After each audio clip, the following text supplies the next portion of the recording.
Olá, gente de Deus. Estamos iniciando esse belo podcast que vai ser marcante para a sua vida. Bleacast, episódio 40, muito especial. Aqui você tem conteúdo de espiritualidade cristã de forma criativa e contemporânea que vem para edificar a sua vida e a sua família. E hoje nós estamos aqui com a Cálita. Valeu demais, Cálita, ter você aqui. Muito obrigada, pastor. É um prazer poder estar aqui. E hoje me sinto muito honrada por estar participando dessa mesa e com uma convidada muito especial. Fala né? aí, quem é? Eu me identifico muito com ela, viu, gente? Porque ela é do manto e eu também sou do manto. É penteca mesmo, né? É um prazer receber aqui no Bleacast a missionária Laila Caroline, que veio lá do Rio de Janeiro. Valeu, Laila. Muito obrigada pela sua presença. Eu que agradeço por essa oportunidade, por esse convite. Estar aqui hoje para a gente é um prazer imenso. Muito feliz por participar do Bleacast e agradecer muito por esse convite, pastor. Muito obrigada. Você sempre foi da Bleia? Sempre fui da Bleia. É? Desde quando? Desde que me converti lá pelos 12, 13 anos. 12, 13 anos foi sua conversão. Que lá no Rio é Bleasauro, né? Que o pessoal já zoa a gente, né? Eu sabia, não. Como é que é? É, Bleasauro, que é aquelas bem assim, bem da... Bem do manto mesmo. Bem raiz. Bem raiz, é. E aí o pessoal já, lá no Rio, já tem um apelido pra gente. E você converteu com 12 anos? É, converti com 12.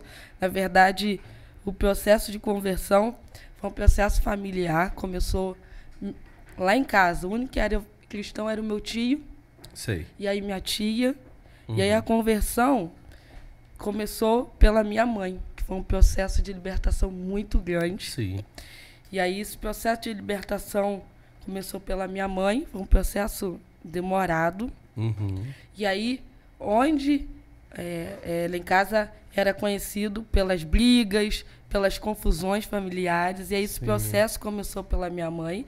E quando esse processo de libertação começou por ela, e aí onde era a casa lá, virou um ponto de pregação. E do ponto de pregação nasceu a igreja. Que bênção. Olha só. Nasceu a igreja. Surgiu uma igreja dentro do ponto de pregação. Isso. E o ponto de pregação era a sua casa? Isso. É. Aí do lado ali, onde a gente morava, construiu o ponto de pregação. E a rua lá era muito conhecida pelas brigas, pelas confusões. E aí nasceu uma igreja bem no coração mesmo ali do nosso bairro. E por intermédio da nossa família. Isso a gente fica muito feliz. Que legal. Pelo chamado que o Senhor deu já com essa responsabilidade, né? Sim. Como Deus é lindo, né? Pegar um cenário ali de turbulências, né? De brigas e transformar no cenário de anúncio da palavra dele, né? Deus é especialista em fazer essas coisas, né? Que o nosso desejo não era ser pregador, o nosso desejo era ser jogadora de futebol. Olha só, revelação aqui, hein, no Black. Do Palmeiras ainda. Tá amarrado, não. Do Flamengo. Carioca lá, quem não é flamenguista lá no Rio tem que se converter, que lá é Flamengo. Meu Deus. E você jogava a bola nessa época? Jogava. Olha só. A gente gosta muito de esporte, a gente começou jogando bola. E aí a gente, todo o tempo, queria ser jogador da seleção brasileira, né? Essa era a meta. Eu acho que era ligeirinho, assim, corria muito, né? Jogava, eu acho que mais pra frente um pouco. A gente jogava no meio dos meninos lá, né? Então essa era a meta, ser jogadora da seleção brasileira. E a gente não sabia que o campo que Deus queria pra gente não era o campo de futebol, era o campo missionário, né? Então, isso, a gente nasceu, foi, né? Que na verdade, de menina, na nossa família era eu, então meu avô me levava para ver o jogo, meu avô era conhecido como técnico do time, meu tio também jogava, então a gente ia acompanhando. E sempre nasceu esse desejo, mas aí Deus foi mudando o cenário, foi mudando as perspectivas, e aí a gente se converteu aos 13 anos e a Assembleia de Deus lá, muito tradicional, né? Sim. E aí você não pode jogar bola, eu acho que em todo o estado era assim. Não era só podia jogar bola, era disciplinado direto. Que renúncia, né? É uma grande renúncia. Mas eu acho que isso foi muito bom, porque aí a gente largou de vez, largou de vez o campo, joga a bola. Tá mais flamenguista até hoje, pentecostal. O Rod vai gostar disso Vai aqui. gostar desse podcast. Lá em casa é um flamenguista e um corintiano. Aí você já imagina, né, E a final da Copa do Brasil agora? Agora é verdade. Verdade. Laila, mas então você se converteu aos 13 anos. 13 anos. E quando começou aí esse ministério da pregação? Então, as pessoas veem a gente brincando, acham que a gente não tem timidez, né? Eu era muito tímida. Muito tímida. Então, toda vez que me dava oportunidade na igreja, eu pegava a Bíblia, sabe? Ia de cabeça baixa lá do banco ao altar. Não era saúde, né? Era o saldo de banco, né? Saldo de banco, a parte do Senhor. Com o olho fechado. Vou ler aqui. Amém. Aí sentava no banco e ficava, Jesus. Passava mal. Aquele suador. Sim. E aí, Deus começou a usar os profetas dele, começou a usar os vasos, falando, tem uma obra na sua vida. E foi tirando aos poucos a timidez. Até que a gente entra num curso de teologia, a ETAD. A gente começa a fazer a ETAD e a gente começa o desejo pela palavra. Muito mais do que os louvores, muito mais do que os instrumentos, muito mais do que a música. Começa o desejo pela palavra. E o desejo pela palavra foi aumentando, né? E aí, quem lia um versículo, mesmo tímida, começa a explicar de uma forma muito rápida nas oportunidades, ainda com muita timidez, com muita vergonha. E aí a gente começa a explicar, e aí de um versículo, aquela timidez começa a diminuir, óbvio.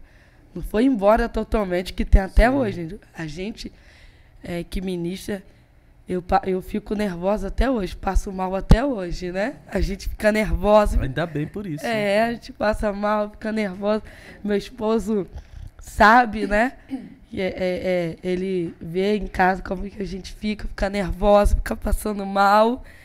Mas a gente começa nas oportunidades, ainda muito tímida ainda, começando, e até que isso vai brotando, vai nascendo e vai aumentando, né? E o desejo de pregar se tornou muito maior do que o de jogar bola. Muito, mas hoje a gente não lembra nem mais dessa parte. A gente nem testemunha isso nas igrejas pela vergonha. Nem testemunho isso. Isso não edifica. Com quantos anos foi a sua primeira pregação? Foi com 14 para 15 anos. Muito nova. Muito nova. E eu lembro até hoje. Então o conta texto. aí. Conta aí, o texto. Eu lembro o texto até hoje. Bartimeu. Lembro que eu estava com o vestido rosa. Sim. E a pergunta é, acharíamos um jovem como esse em que haja o Espírito de Deus? Foi a pergunta de Faraó perguntando acerca de José. Olha só. Legal. Até hoje. Eu lembro, gravei isso. E aonde foi? Foi Assembleia de Deus, do Bandeirante 1. Foi pré-congresso da juventude. Olha, você já começou. Já me botaram no estreito já. Jesus. Não era um... Não. Já estava anunciando que você viveria nos congressos. Olha... Eu pensei que você ia falar no Altar da Bênção. No ciclo de oração. No ciclo de oração, numa consagração. Colocaram você logo num pré-congresso. É porque o culto lá, na Assembleia de Deus, ele já é... Como aqui, né? Ele já vem com a agenda do ano.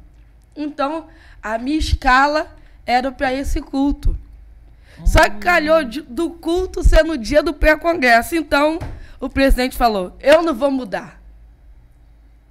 Você vai pregar? Gostei desse presidente. E eu falei, mas meu Deus, eu só tenho 10 minutos de palavra. Se dá 10, que eu vou precisar ler o texto de José todo para ver se dá 10 minutos.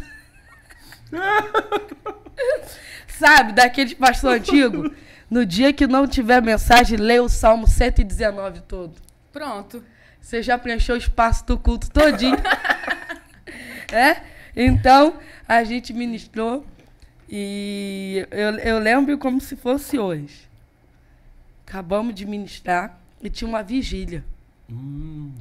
E a gente ia para a vigília com a juventude. E nessa vigília eu fui batizada no Espírito Santo. Depois da pregação. Com 15 anos. 15 anos. E aí, por isso que eu não esqueço. Tenho as memórias até hoje. Da roupa que eu tava, do texto, como foi. E aí eu não preguei 10, preguei 35, 40 minutos, não sei como. Sentiu segura. É. Deu umas corridinhas lá, assim? Deu umas corridinhas, né? Mas pregou muito tempo, né? Foi. E quando foi que você virou a chavinha assim, eu vou pregar aí pelo Brasil afora, começou a receber convites em outras cidades, em outros estados, que você falou, não, é isso mesmo que Deus tem para mim? Então, quando a gente começou a pregar, que foi depois desse evento da juventude, e aí o desejo, né, aumentou na pregação, e aí era o tempo dos Gideões, né? Sim. Né, os Gideões missionários naquele tempo. Eu já estive lá. Tava. Era o desejo. Quem nunca fez a oração do Marco Feliciano, né? Quem nunca? Qual que é a oração? Pentecostal que não faz barulho tá com defeito de fabricação. Quem nunca fez a oração do Marco Feliciano não é raiz, gente. Nesse raio de quantos quilômetros? Nesse raio, se eu tiver um demônio, mata ele agora. Todo mundo sabe isso. Assistia todas as mensagens dele. Assisti todas. Pelo DVD ainda. Pelo DVD. Era pelo DVD. Então, pregador naquele tempo, a gente não era pulverizado como é hoje, né? Você tinha internet, você não achava um pregador. Então, os pregadores tinham que estar nos Gideões, senão não era considerado pregador, né? É verdade. Tem sentido. Não era hoje que a internet assim facilita mesmo. Muito você encontrar alguém, né? Os vídeos, e aí você tem esse conteúdo chegando na mão da maioria da população. Fácil, né? Fácil, acesso fácil, né? Aquele tempo se precisava ir na lan house, e aí você colocava a hora que você queria, e aí era tudo mais difícil. Hoje essa geração é muito privilegiada, né? Verdade. Então a gente não tinha isso. Você tinha um desejo de pregar, mas você sabia que para você chegar em outro estado era muito difícil. Verdade. Então, o que eu fiz? Ganhei uma agenda de amigo oculto lá da juventude, e eu peguei o livro de geografia, cortei o mapa do Brasil e colei na agenda. Olha só. Que legal. Essa história é boa, hein? Colei o mapa do Brasil na agenda. E aí, eu falei, vamos, desejo. Aonde que eu tenho desejo de ir? Falei, quero ir pro sul. E aí, eu riscava assim, ó, como que era o primeiro estado que eu queria ir. Aí eu falei, vamos pro segundo. Enfim. Mas a gente, ainda adolescente, ainda né, nessa transição da adolescência para a juventude, a gente teve, após esse desejo, e após lendo, estudando, dormindo um pouco por cima dos livros, né? Naquele tempo, quando a gente não tinha bebê, não era casado, tinha um tempo maior, né? Sim. Que aí, para a juventude que está assistindo, essa juventude que tem pressa para casar, cuide primeiro das coisas de Deus, estude, faça a sua faculdade, e aí depois você bem maduro e você vai começar a ter tempo para tudo, né? Que aí você começa a acelerar o processo que era do estudo, do namoro, e aí você perde o foco, você não consegue depois ter um propósito maior, e aí o tempo que era para ter filho, você faz a faculdade, e aí o time vai passando, o tempo vai passando, você vai perdendo isso. Então, acho que para tudo tem um tempo, e aí foque nas coisas de Deus, foque no reino, e com certeza o investimento que você dá para o reino investe em você. Amém. E quantos estados, então, você já pregou? Para ver se E aí, esse país, e aí, assim... amor? Quais estados você ainda não foi?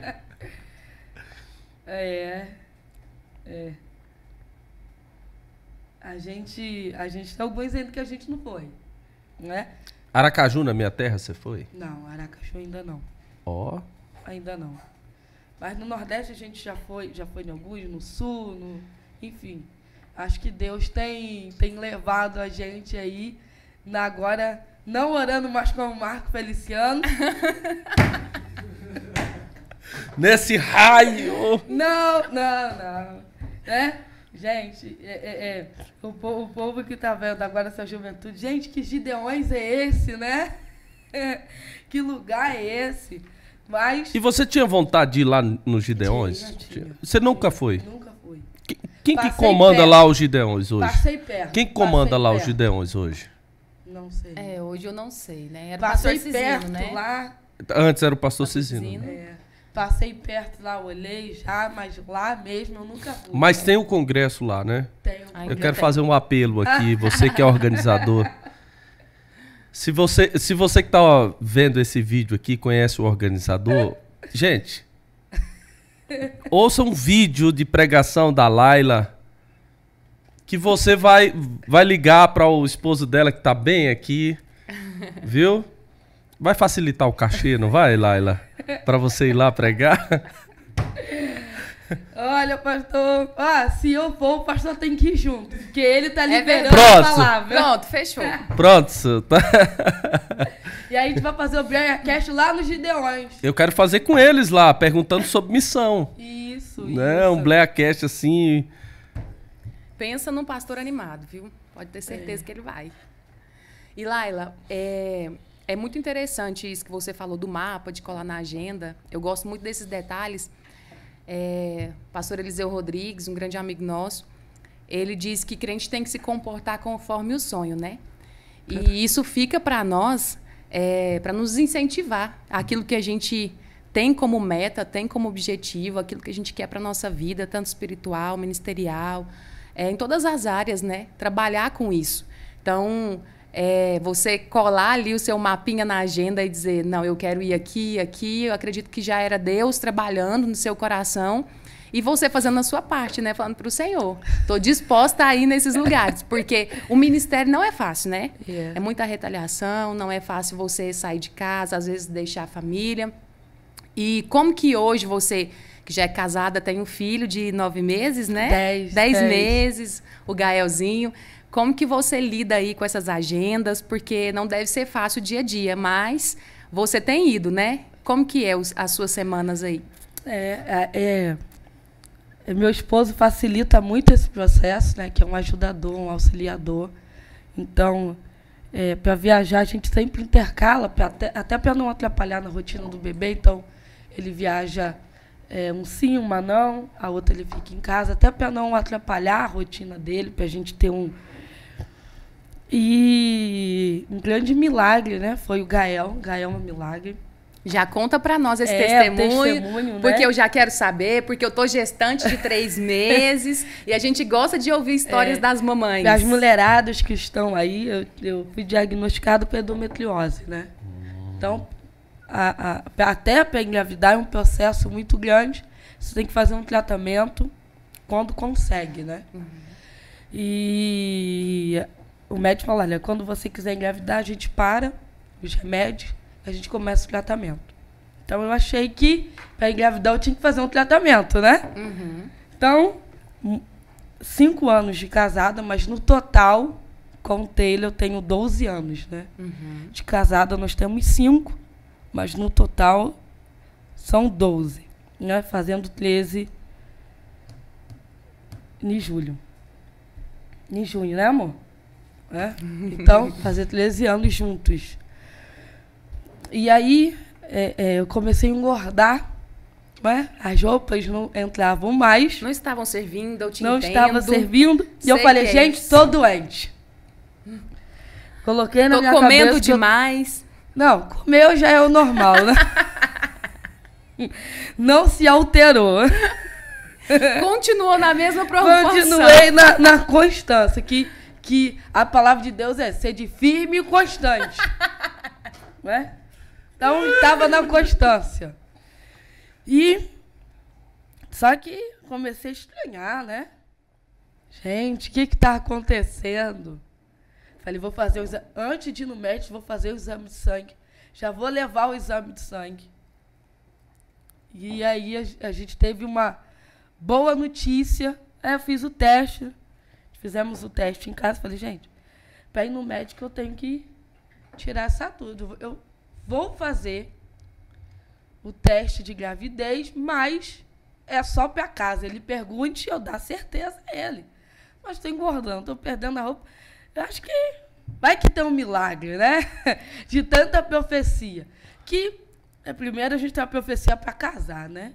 Todo mundo entrega a profecia de que vai casar. Todo mundo. Depois, quando você está casada, é do bebê. E aí, quando você tem filho, já é do segundo bebê. E aí, a gente fez o teste e, para nossa surpresa, deu positivo. Falei, não, vou ter que ir no médico. Quando chegou no médico, aí já estava para completar 2 meses, né? E foi quando a gente teve a maravilhosa notícia da gravidez. Com 5 meses, a gente teve que segurar as nossas agendas, porque o Gael já estava pronto para nascer prematuro. Qualquer hora ele poderia nascer. A gente começou aí a entrar à base de remédio, começar a iniciar um outro tratamento agora para segurar o Gael para nascer no tempo certo. Sim. E aí, essa é o segundo milagre. E o terceiro milagre é na hora do parto, que o Gael bebe a água, né? O líquido. E aí ele precisa fazer um processo ali, uma limpeza, uma lavagem, né? Sim. E graças a Deus tá aí. E toda criança que nasce em meio à guerra, você pode ter certeza, irmã, que é para esparramar brasa. Amém. Que é para esparramar brasa, que o menino é pentecostal já. Já nasceu no Não, ele já nasceu ligado já. Já nasceu ligado. Você se considera uma pregadora, claro, pentecostal, né? Pentecostal. Na sua análise. A minha análise é pentecostal. E agora a pergunta é: você acha que o Brasil, aonde você está indo, aonde você vê, está passando por um esfriamento espiritual ou está vivendo um avivamento? Olha, obviamente, há casos e casos, pastor. Cada lugar você vai percebendo. Cada lugar, é. Mas eu acho que, em um modo geral, eu acho que o Brasil tem iniciado esse avivamento. Sim. E isso se dá muito pelos pregadores atuais. Sim. A gente vê hoje um número de mulheres pregando muito grande. Não tinha tempos atrás. Verdade. Não tinha mesmo. Não tinha. O número de pregadores jovens pregando também. Que aí, há um tempo atrás, para pregar, você tinha que ter a certa idade, né? Você tinha que ser pelo menos nos pastor. Congressos de mulheres chamava homens, agora prestigiam as mulheres. As mulheres. Então, eu acho que tudo é um direcionamento de Deus para a nação, uma resposta de Deus para essa nação, que independente de idade, de sexo, independente se é homem, se é mulher, se é jovem, se é adolescente, se é criança, Deus está disposto a investir nesse avivamento no Brasil. Eu acho que os nossos pregadores, os pregadores que temos atuais, compromissados com a palavra, acho que aonde tem passado, tem levado esse avivamento para dentro das igrejas, não só para as igrejas, mas para a geração atual do nosso Brasil. Acho que, obviamente, tem casos e casos, tem lugares, tem momento, e aí a gente precisa entender o contexto, os motivos que levaram a esse esfriamento, mas, como um todo, eu acho que o Brasil inicia uma fase de avivamento muito grande. Eu acho que isso se dá também pela liderança, e aí, lógico, não dá para se desvincular da política isso, né? Então, eu acho que isso o momento que o Brasil tem passado é um reflexo de Deus, é um reflexo também da política, né? Então, eu acho que você fala que está tendo mais liberdade e o povo está... Exatamente. Acho que o posicionamento da igreja... Né? Por quê? Porque os assembleianos, início, a gente dizia que não podia misturar com política, né? Então, por muito tempo, a igreja passou adormecida, tendo o poder na mão de decisão. Muitos sendo votos. Maioria. E a gente não influenciava isso. E você sabe o que acontecia antes? Já que você falou sobre isso. Pegava um ímpio, porque não tínhamos candidatos, não tínhamos mesmo. Então pegava um político, colocava ele no púlpito, apresentava ele e esse cara não tinha comprometimento nenhum com os nossos princípios. Então hoje não. Hoje nós vemos... o Bolsonaro não é um crente evangélico, né, protestante, mas a esposa dele é. Sim. A esposa dele é. E é muito, e é pentecostal ela. Ela é. Eu acho que quando... O povo critica ela, porque aquele vídeo mesmo que criticaram muito ela, com o ministro André, quando foi difícil ele né, na eleição ali no Senado, e quando contaram que saiu lá... Que ela tava falando em mistério, né? Aquela... Eu acho que a igreja entendeu. Eu acho que a igreja entendeu que o poder de decisão hoje está na mão da igreja. Não só da oração, mas o poder de decisão das urnas. Sim. Né? Que antigamente dizia, vamos orar. E a gente orava e não agia. A gente orava e não votava. A gente pegava um ímpio, colocava em cima dos nossos púlpitos e dizia que ele seria a solução para aquele momento. Hoje não. Hoje a gente tem pastores, missionárias. Hoje a gente tem crente, e aí eu preciso falar que crente precisa votar em crente. Legal isso. Isso mesmo. Né? Porque geralmente a dificuldade da igreja hoje é eleger um político cristão. Cristão, é muito difícil votar em cristão. Que a gente acha que não pode ser crente e ser político. Essa é a ideia. Tem esse entrave a pessoa. Tem esse entrave. Mas, graças a Deus, a igreja tem se posicionado e, obviamente, quem se posiciona sempre vai ser criticado pelo posicionamento que tem. Então, a gente está sendo atacado, a igreja está sendo atacada, a igreja está sendo criticada, mas eu acho que isso não vai ser um poder de esfriamento para que a gente continue avançando. Não pode ser. Mesmo em meio às críticas, mesmo em meio às oposições da mídia, oposições de um grupo que defende um viés político, mesmo a igreja é muito maior, a palavra de Deus é soberana e a igreja precisa ter o poder de decisão. E a gente entendeu que o poder de decisão do Brasil hoje está na mão da igreja. E eu confesso para você que eu não entendo, Laila, porque assim, ó, lá no Rio de Janeiro tem lá o sambódromo, né? Sim. O carnaval começa aí, a escola de samba vem de lá para cá homenageando um político. Sim.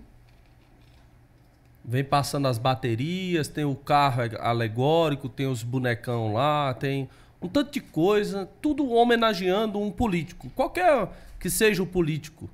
Então lá eles podem fazer a campanha. E esse político, inclusive, pode estar lá assistindo. E todo mundo, vamos dizer, com bandeirola, batendo palma. E depois que eles saem dali, eles vão lá para aqueles... Para comemorar, eles vão nos galpões, né? Sim. E lá também tem a vez de falar o político, de bater palma, de todo mundo. Mas existe uma lei que proíbe a gente falar igreja de política.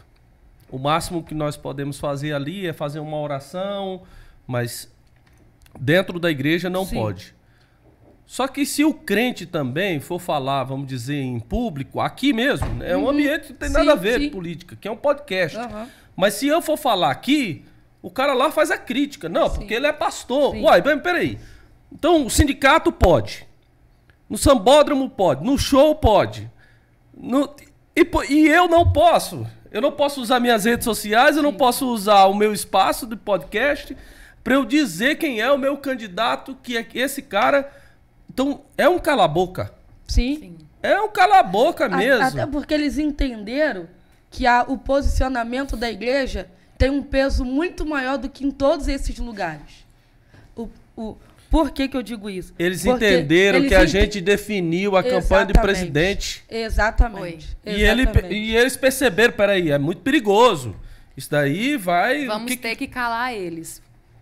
Exatamente. Então eu acho que isso também a igreja,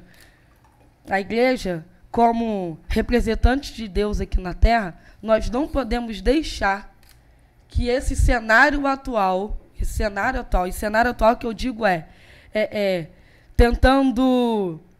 tentando mudar as nossas crianças, deturbar os ensinamentos, valores, os preceitos, os nossos costumes.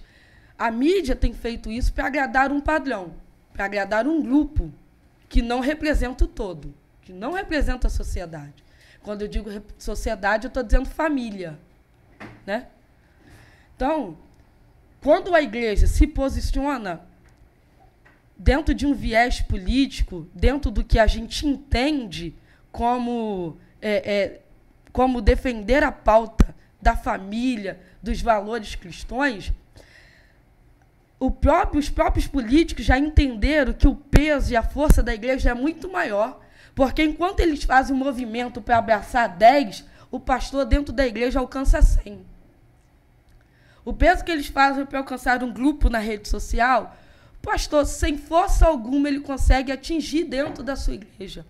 Então, eles perceberam hoje que o microfone de um pastor alcança muito mais que o microfone do São Bódromo. Sabe por quê? Porque mesmo eles deturbando a imagem de Jesus na cruz, quando pegaram Satanás e botaram lá no São Bódromo, que ele sim venceu Jesus... E a igreja, em nenhum momento, alguns se posicionaram. Mas para a igreja, posso dizer, a igreja não se sente em nenhum momento ofendida por isso. E isso sim, pastor. Isso sim. Igual eles falam, olha, isso daí vai ofender, isso daí vai criticar. A igreja em nenhum momento se sentiu ofendida por isso. Sabe por quê? Porque a igreja já tem a base e a gente já tem a nossa verdade. E todas as mentiras deles não afetam a nossa verdade. Então, eles acharam que a igreja ia se alarmar e a gente não se alarmou, a gente não gritou, a gente não crititou, pelo contrário. A gente continuou pregando a palavra, continuou pregando a mensagem. Ruim foi para eles, que não fizeram mais carnaval depois disso, a não ser esse ano. Ruim. A gente continuou pregando. A gente continuou cantando. Eles não. Eles tiveram que paralisar, nem que seja por um momento, paralisou. E eu não vi que eles repetirem essa cena esse ano de novo. Deve ser o medo, né? Deve ter sido medo, né? Então, eu acho que isso, mesmo eles dizendo, olha, vai atacar a liberdade, vai atacar a religião, olha, pode atacar a nossa fé. Pode atacar a Bíblia. Mas eles não podem se sentir ofendidos. Nós podemos se sentir ofendidos, né? Que fala mal de pastor, fala mal de igreja, fala mal de crente, fala mal de todo mundo. Mas a gente tem que respeitá-los, mas eles não conseguem nos respeitar. Exatamente. E isso aqui, a igreja, vocês gostando ou não, querendo ou não, a igreja vai continuar pregando a palavra. Querendo ou não, a gente vai continuar ministrando, vai continuar pregando. Por quê? Porque a igreja é muito maior do que o Senado, do que o STF, do que a Câmara de Deputados, porque a igreja não é de homem. E a igreja não precisa de eleição. A igreja foi eleita na cruz. Foi comprada pelo sangue de Jesus. Então, a gente vai continuar. Eles dependem de manobra política, a igreja não. Então, eu acho que isso, quando a igreja entendeu que passando homem, passando tudo, a gente continua aqui, pastor. Então, quando a igreja entendeu que a gente continua mesmo mudando, mesmo sendo alterado, mesmo na madrugada eles mudando a lei, a igreja continua, porque a igreja tem a Bíblia como a lei suprema. Então, eu acho que isso, quando eu falo de política, eu fico muito revoltada.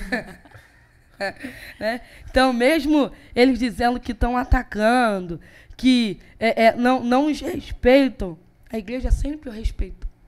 Eles se faltam com respeito. Eles se faltam. A gente não. A gente continua pregando e, se for na igreja, muito bem recebido, muito bem abraçados. Porque nós respeitamos. Né? E quando eu digo respeitar, nós aprendemos que respeito não é falar. Respeito é demonstrar. E isso ficou claro quando Jesus deu a sua vida na cruz. E isso é o maior amor que a humanidade teve. Foi o amor de Cristo. E a igreja, seguindo os mandamentos bíblicos, ama a todos, respeita a todos. Com certeza, não concordamos com muitas coisas, inclusive com as práticas de algumas coisas. Mas nós respeitamos a todos e amamos a todos também. Ó, durante muitos anos, assim, os presidentes da República tinham do lado dele, vamos dizer, pessoas espíritas, conselheiros espíritas. Era assim, visível. Sim. De vários credos ali, conselheiros deles. Uhum. Agora, porque um presidente, vamos dizer, tem uma ligação melhor com os pastores, parece que isso é uma profanação. Como pode? E eu fico... Pior ainda é que eu vejo pastores ainda defendendo, pegando parte dessa mídia que tenta deturpar. Ainda tem pastores que pegam esse tipo de matéria, eu não sei se por ciúme ministerial, que tem mesmo, porque quando você tem alguém que está crescendo ministerialmente, gera um ciúminho sim, você entendeu? E aí vem, parece que aí dá força para aquilo lá. Não, o pastor fulano de tal, vou citar o nome aqui, o pastor Silas Malafaia é um pastor que ele dá a cara a tapa, fala, diz as coisas, vai para a internet, né?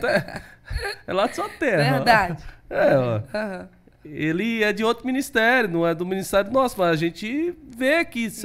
Aí, quando ele tá lá, vamos dizer, num palanque com o Bolsonaro, aí vem essa crítica, né? Há um pastor bolsonarista. Existe uma aversão, na realidade. Sim. Existe uma grande aversão para aqueles que se posicionam. Sim. De que alguém, quando se posiciona, parece que incomoda. Entendeu? Porque tem... Mas o empresário pode. O empresário pode. O médico pode. O engenheiro pode. O arquiteto pode. O advogado pode. E por que o pastor não pode? Sim. Eu não entendo isso. Por que o pastor evangélico ele não pode se posicionar, ele não pode orientar? Como se fosse assim, ó, você é privativo, exclusivo, privativo para você falar somente de religião. De Bíblia e acabou. Não existe cosmovisão. A visão de mundo você não tem. Visão de mundo. Você tem uma visão aqui super limitada. Então você vai pensar até aqui, daqui para frente, deixa que outros pensam por você. E isso também, né? A gente tá passando por um período tão delicado e tão difícil, né? A gente fala politicamente, porque quando a igreja se posiciona, né? Quando a igreja assume essa liderança, a gente assumiu um protagonismo, né? Hoje é impossível você falar de política e não citar uma igreja, não citar um pastor. Então, hoje a gente está, quando a gente se posicionou, quando a gente assumiu esse protagonismo de definir uma eleição, quem definiu a eleição presidencial foi a igreja. Foi a igreja. Foi a igreja. Né? Então, eu acho que quando a gente se posiciona, a gente é atacado, a gente, como o pastor Silo e como os outros, quando a gente vai para o enfrentamento, que isso é enfrentamento, a gente está indo, o pastor Antônio de Paula, o deputado federal lá do Rio. Proibiu. Ele é o único deputado hoje que não pode usar as redes sociais. Então... Ele não pode usar as redes sociais. Aí todos os candidatos Todos podem. O cara roubou, pode. É? O cara foi citado em delação. Não. Pode. Foi preso esse cara também? Foi preso também, mas pode. Pode concorrer. Ué, pode. É? Não, mas fulano lá, os filhos do presidente lá teve dinheiro vivo, mas é mole. É só ir no cartório, pegar o sobrenome. Todo mundo que tem um sobrenome Bolsonaro, quantos imóveis tem? Ué, compraram. Todo mundo que tem um sobrenome Bolsonaro compraram 200 imóveis. Então coloca na conta dos filhos do presidente e do presidente. Ué, mas aí também, se alguém falar, meu sobrenome é Martins. Quanto Martins compraram casa esse ano? 500. Então, porque os Martins compraram... Coloca então, na conta da Laila. Coloca na minha conta. É? Mas dinheiro vivo foi quem saiu com dinheiro na cueca. Sim. Né? Mas pode. Agora, alguém que fez uma crítica não pode ter rede social. Ele não roubou, ele não participou da Lava Jato, o nome dele não foi citado em delação. Esse não pode. Esse não pode. Mas sabe o que e ele não pode ter rede social. Eles entenderam a força que a igreja tem, a influência que um pastor tem. Então, como a gente falou, eles querem nos calar, né? Quer que a gente seja neutro. Dizem que quem é neutro é detergente, né? Crente não pode ser neutro, né? Então, a gente precisa se posicionar, entender isso, que se Deus está nos proporcionando esse momento de nós irmos, né? Nós temos que, sem temer, defender os nossos princípios, né? Acho que a igreja precisa entender que a eleição vai determinar como serão os nossos cultos.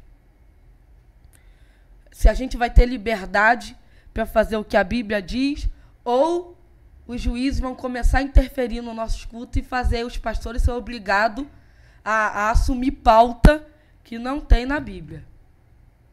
Eu acho que vai passar muito por isso. Eu acho que depois a gente vai saber como que vai ser. Porque eu acho que depois das eleições, dependendo do resultado, eu acho que a igreja vão interferir diretamente no culto na liturgia da igreja. Eu acho que a igreja precisa ter essa visão, né? Mesmo o direito de culto sendo constitucional, né, é inviolável, né? O direito de culto, ele é constitucional. Mas a gente vai ser obrigado a fazer algumas coisas, a fazer alguns casamentos. Acho que a igreja vai ser muito, muito atingida se quem está no poder não se reelege. E nós estamos falando aqui tecnicamente de política, mas o mundo ele vem trazendo várias pautas. E uma que eu queria ouvir um pouco da sua opinião, Laila, eu como mulher e você também como mulher, esposa, mãe, o mundo vem trazendo uma pauta do feminismo muito grande, né? E isso tem, de certa forma, influenciado algumas mulheres, até cristãs, né? A gente vê aí nas redes sociais algumas mulheres que são cristãs e você fica um pouco assustada, né? Pessoas que têm conhecimento da palavra e falando coisas que não são com os princípios do Senhor. O que você pensa a respeito disso e qual o conselho que você daria para essas mulheres que às vezes estão aí em cima do muro? Ou você é cristão ou é feminista, né? As duas não dá. Ou você é crente ou você é feminista. Quando você está falando, Provérbios 31:10 diz: mulher virtuosa, quem achará? O seu valor muito ultrapassa os das joias finas. O seu marido tem plena confiança nela, e a miséria jamais chegará à sua casa. Essa esposa exemplar faz ao seu marido sempre o bem e nunca o mal. Escolhe a lã e o linho, e com alegria trabalha com as próprias mãos. Ora, então, essa mulher que a Bíblia ensina em Provérbios 31, ela é esposa, ela tem o seu trabalho, mas ela também é dona do lar. Então, a visão hoje né, a visão feminista hoje é que a mulher ela tem a decisão em mãos. Se ela quiser ser mãe, ela pode ser. Se ela não quiser ser mãe, ela não tem nenhum direito, né? Ela não precisa ser mãe, ela não precisa ser comandada pelo esposo, ela manda. Né? Ela não só manda, mas ela manda e desmanda. Né? Então, esse perfil hoje não se enquadra em Provérbios 31. Não, essa visão feminista, ela não se enquadra na mulher de Provérbios 31, que ela cuida da casa, ela cuida do filho, ela cuida do esposo. Ou você é feminista, ou você é crente. Por quê? Versículo 18.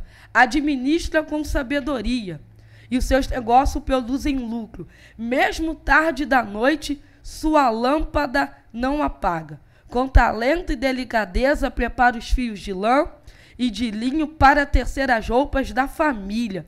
Então, essa mulher, ela se veste muito bem, né?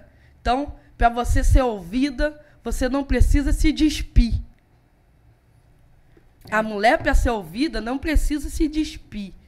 A mulher de Provérbios 31, ela age com sabedoria, com prudência, cuida do marido, cuida da casa, tem filho. Sobre tudo isso, né? Tudo isto, ela é uma mulher espiritual. E ela não precisa se despir, porque o texto diz, ela se preocupa com todos, pois toda em sua casa tem agasalho para se vestir. Então, ela é preocupada nos mínimos detalhes. Ela não manda no marido. Ela é conselheira do marido. Mas a última palavra não é a dela dentro de casa. Ela é uma ajudadora, ela é uma conselheira. E essa mulher de Provérbios 31, ela cuida não só de quem está perto dela, mas ela cuida também de quem está longe. E a pauta dela é a família. A pauta de Provérbios 31, dessa mulher, a pauta dela é a família. Ela se preocupa com a família. E olha, e é o versículo 25 que eu sou apaixonada. A sua melhor roupa consiste de força e dignidade. Então, a mulher de Provérbios 31, ela é conhecida pela sua dignidade. Então, eu acho que o feminismo já caiu aí. Por isso que não tem condição de ser uma feminista e crente ao mesmo tempo. Mas você não acha que essa influência, muitas vezes a pessoa fala, eu não sou feminista, mas age como uma feminista? Porque tem gente que fala assim, ó, não, eu não sou feminista. Eu não sou feminista. Mas as atitudes, né? Mas as atitudes... É uma feminista purinha. Eu sou socialista e tenho um iPhone. Tem sentido. Eu acho que quando que você fala não é demonstrado nas suas ações, eu acho que você não tem legitimidade para continuar o assunto. Eu acho que isso é um exemplo muito claro hoje dos nossos jovens. Não é? Eu posso falar, eu posso dar uma opinião, eu posso votar, eu posso tudo. Mas não arruma a cama. Né? A gente tem hoje crítico na internet. O cara na internet é perfeito. É o filho perfeito. Né? O expert. É o jovem perfeito. Ele critica todo mundo. Ele critica todo mundo. Ele é o filho perfeito. Só ele esqueceu de combinar com a mãe. Né? Na verdade, isso vem tentando um pouco tirar os nossos valores, né? Que a maternidade não é bom, que ser mãe não é bom, que ser esposa não é bom. E isso está adentrando dentro das mentes das mulheres cristãs, né? E muitas que são jovens aí estão um pouco confundidas. A minha pastora sempre fala, a pastora Andressa, inclusive, um beijo, pastora, amo muito você. ela nos inspira muito e ela sempre fala de quão é importante a família e desse papel de ser mãe, de ser esposa, de poder, desse privilégio, né? Então, eu acho que todos os dias a gente tem que, dentro das nossas igrejas, estar sempre reforçando isso para ir combatendo essas coisas que vão entrando de pouquinho ali e mexendo com a mente ali das nossas jovens, né, das mulheres recém-casadas e até mesmo de alguns que já estão aí há algum tempo, né? São crentes há muito tempo, mas a gente começa a ver os comportamentos meio complicados, né? Sim. E isso, né, tem entrado na mente da nossa juventude e até com muita delicadeza para os jovens que são cristãos, a gente tem que dialogar com eles, né? Às vezes eles não são orientados pelo pai, não são orientados pela mãe. E a única orientação que tem é da internet, é da mídia, né? É do jornal infernal. Né? A única orientação que tem é isso. Né? A única orientação que tem é essa. Então, eu acho que a gente precisa dialogar com esses jovens de uma linguagem que eles entendam, né? A linguagem que eles entendam. E a gente precisa entender, fazer com que essas meninas entendam, é que se não houver, né, o bebê, se não houver uma criança, a sociedade ela não se perpetua, ela não continua, não há continuidade, né? Não há continuidade. Até em países que eram proibidos você ter mais de um filho, hoje tem mudado essa concepção e dando valores, dando incentivo para a família ter mais de um filho. Porque eles entenderam que lá atrás alguém errou na comunicação, alguém errou em não querer que a família tenha mais de 2 filhos, né? Antes você era obrigado a ter um em alguns países. Então, se até esses países entenderam a importância que tem de uma criança, a importância que tem de uma vida ser gerada, os nossos jovens precisam entender, dentro do preceito bíblico, a importância que tem de casar, de constituir uma família, de ter um filho e entender que esse momento que a gente está vivendo, o maior conselheiro, a maior verdade, ela está contida na Bíblia. E para a gente ter jovens fortes, nós precisamos de jovens fortes primeiro na palavra. Eu acho que as mídias digitais, na verdade, ela tem ocupado um tempo muito grande na vida de alguns jovens. E a gente precisa fazer com que eles entendam que a Bíblia, ela é insubstituível. Sim.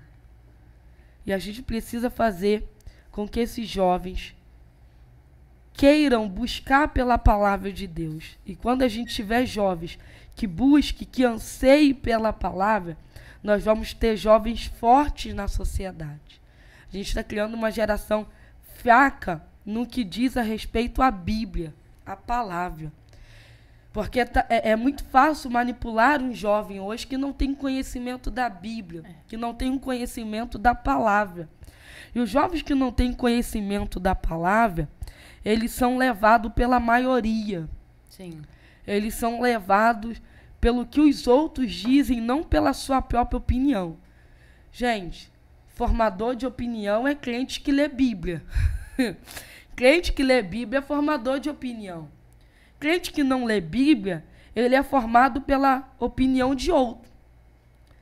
E a gente tem constituído uma geração que é formada pela opinião dos outros. E tem medo de expor a sua opinião, tem medo de levantar a sua bandeira. E nós precisamos fazer com que essa geração seja forte na palavra. Aí sim, forte na palavra, nós seremos fortes também no público, na formação de plateia que a gente precisa ter. Sim. E falando da palavra, tem um versículo bíblico que você mais gosta da Bíblia, que você se identifica e que você fala, esse é o meu versículo. Não, não tem um... Não tem um... Não. Um específico? Um específico, não. A gente tem, óbvio, a gente tem histórias que nós amamos, mas eu acho que a Bíblia, ela eu acho que João 3,16, eu acho que é o... Talvez é o versículo talvez que a gente alcance a todos sem precisar explicar. Né? Eu acho que por si só se explica. Mas eu acho que como um todo a gente ama a Bíblia por completo, sem escolher um versículo. Gente, é uma pena eu falar isso aqui, porque esse podcast aqui seria de algumas horas. 3 horas, 4 horas. Mas a gente pegou a Laila assim... A gente trouxe a Laila assim sob uma condição de terminar em determinado horário, porque ela tem um outro compromisso. Ela tá estourada, pastor. Ela tá estourada, de manhã, à tarde, à noite, então... Cheia de compromisso. Então... Só o povo de Goiás mesmo. Olha, eu só não sou goiânia ainda porque eu não como pequi. Olha, tá. Mas você pode aprender a comer o tal do piqui. Já comeu? Não. Não. Olha, quando falaram que tinha espinho, eu lembro que eu tenho que pregar à noite, eu falo, vai que Satanás dá uma rasteira. Tem. Vai que Satanás dá uma rasteira. No liso já é perigoso, você imagina, né? Não. Vamos vigiar, né? Vamos vigiar. Carlita, obrigado por você vir aqui, viu? Pastor. Eu que agradeço. Como eu já disse, é uma honra muito grande receber a missionária Laila aqui. Dizer para você, Laila, que o Goiás está de portas abertas, tá bom? Tô quase uma Goiânia, gente. Se você quiser vir para cá, né? O povo daqui é todo mundo muito gente boa, viu? Deus abençoe sua vida, sua casa, sua família, seu filho. Que o Senhor abra para você grandes portas aí. Eu sei que grandes coisas o Senhor tem para realizar ainda. E nós aqui estamos sempre intercedendo pelo seu ministério. Nossa igreja, né, a de São Francisco, está sempre de portas abertas para você. Tem a casa lá perto, né, pastor? Tem um mistério de uma casa aí. Combinado assim? Quer deixar a Laila lá com a Nena, círculo de oração. No círculo de oração. A Andressa nas visitas. Vai ser só um manto, pastor. Vai ser maravilha. Pensa. Mas que Deus abençoe muito. Muito obrigado por ter aceitado o nosso convite, tá bom? Você é sempre muito bem-vinda. Eu agradeço por essa oportunidade, pastor. E muito obrigada. Estamos disponíveis a qualquer hora, né? Para que a gente só obedece. O pastor manda e a gente obedece, né? Obrigada. Certeza que esse podcast tem sido abençoado outras vidas. É uma informação, para essa geração de TikTok, é uma informação, um diálogo muito no linguajar dos jovens, de uma forma muito compreensível, né? De uma forma muito prática e muito tranquila também esse diálogo, esse bate-papo. Talvez a gente tenha entristecido o coração de alguns. Mas Deus ama todos, né? Deus ama todos. Muito obrigada, pastor, por esse carinho, por essa oportunidade. A Carlita também, muito obrigada. Que esse bebê seja bênção para a sua família, e não só para a sua família, mas para todos aqueles que te cercam, para essa geração, para esse momento. Pastor, muito obrigada. Que a de São Francisco tenha certeza que tem um líder, né? Que tem um líder abençoado, um líder que tem exercido influência nessa geração, que tem abençoado outras vidas. Eu tenho certeza que a igreja, ela ama o Senhor, a sua família. Muito. Porque achar um líder como esse, achar uma dádiva, vai achar uma bênção. Ela tá ali, ela ali gosta mesmo, tá ali. Aí também, glória a Deus. A ovelha tá defendo. Já veio do... É uma família, veio assim, do Alphaville, foi pro Hilda, depois do Hilda, já São é a terceira Francisco. igreja que nós estamos acompanhando. Agora parou, né, irmã? Parou. Agora... vamos ficar ali um tempinho, né? Vamos. Vai ficar todo mundo lá. Mas é uma família abençoada mesmo. Amém. Agradecer meu esposo, também o Taylor, o meu bebezinho Gael, estão aqui nos bastidores, né? Amém. Estão aqui nos assistindo. E ele tá ali rindo ali, daqui a pouco ele vai falar o que eu falei de errado. Mas muito obrigada e um abraço para todos aí que vão assistir. Obrigada, Deus abençoe. Se eu fosse descrever você, eu ia dizer que você tem um evangelho com singeleza, que eu acho que isso é importante num mundo que tudo tem um formato e uma padronização. Você, de fato, vem para mostrar que a simplicidade e a singeleza é muito forte. E isso tem todo sentido como evangelho, porque se você pensar nas disciplinas espirituais, lá está falando sobre coisas que Deus não aceita, tipo ir para a praça, levantar a mão, mostrar para todo mundo. Aí se você pensa assim, mas por que ele aceita? Como é que ele aceita? Você resume dizendo assim, ele aceita de modo singelo. Se você ficar no seu quarto e orar, ele aceita. Então, assim, generosidade. O massa é entregar o dinheiro. Ele fala, não, mas se isso também se for para mostrar para os outros, eu não aceito não. Mas se você fizer assim de modo discreto e singelo, eu faço, eu aceito. Então eu vejo, a primeira vez que eu vi você pregar, assim, eu vi muita singeleza. E eu acho que isso tem tudo a ver com o poder do evangelho. O poder do evangelho está aí. Porque o poder do evangelho, ele não é para ser visto, lembrado, comentado, compartilhado, até porque aí o vaso deixa de ser vaso de barro e vira um vaso assim de porcelana, né? Só que vaso de porcelana não tem as joias e as preciosidades. E o vaso de barro tem, porque é singelo. Sim. E a segunda coisa que eu ia dizer é fervor pentecostal. Eu vou dizer isso porque a gente, em alguns lugares, tem preferência para a ortodoxia morta. E o pior de uma igreja é a ortodoxia morta.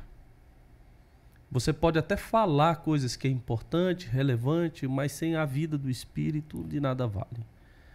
Então eu digo para você que você continue nessa missão. Amém. Com singeleza do Evangelho e também com muito fervor pentecostal. Amém. Que a gente é orgulhoso de ver você dessa forma. Eu louvo a Deus pela vida do seu esposo, que eu estou conhecendo aqui. Seu filhinho, muito importante, muito bom, tá? Essa família unida. Parabéns para você. Muito obrigado por essa entrevista, viu? Por esse bate-papo. Nós estamos saindo daqui muito edificados. Você que está assistindo, muito edificado. Todos os sábados nós estamos aqui às 16 horas no YouTube. Você assiste entrevista como essa, que vem com conteúdo de espiritualidade cristã de forma criativa e contemporânea para abençoar você. Lá no Instagram vai sair os cortes. Deve sair uns 15 cortes da live. Os nuggets. Muito conteúdo. As plataformas também estão aí para você acompanhar, Spotify, Deezer e Apple Podcast, tá bom? Que Deus abençoe você e toda a sua família. Grande abraço.